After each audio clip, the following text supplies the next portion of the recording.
Ninakawan ng kawad ang Navotas Navigational Floodgate na mahalaga tuwing masama po ang panahon at may high tide doon.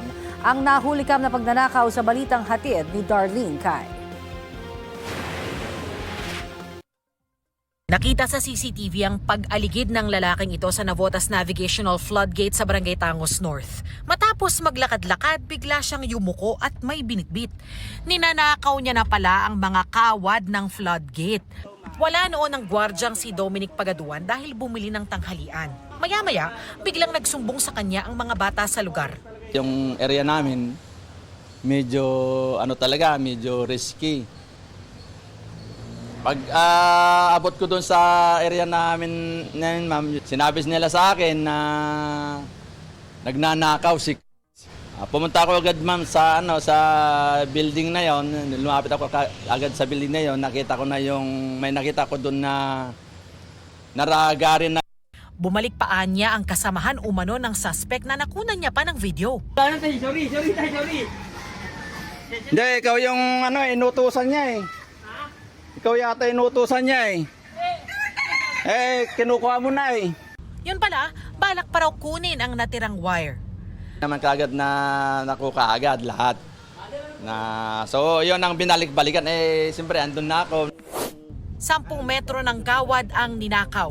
Tukoy na ng Navotas Police ang pagkakakilanlan ng mga suspect. Yung tanso kasi, yun yung mahal eh.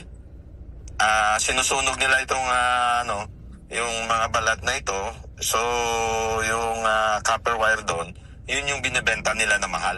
We have our tracking team na nag-ano dito sa dalawang suspect, and also we're preparing na rin yung case doon sa dalawa. Ikinagalit ni MMDA General Manager Nicolas Torre III ang insidente. Anya, ang ilang pirasong kikitain sa nakaw na kable ay maaaring ikapahamak ng maraming tao at ari-arian. Nananawagan siya sa publiko na maging mas mapagmatsyag.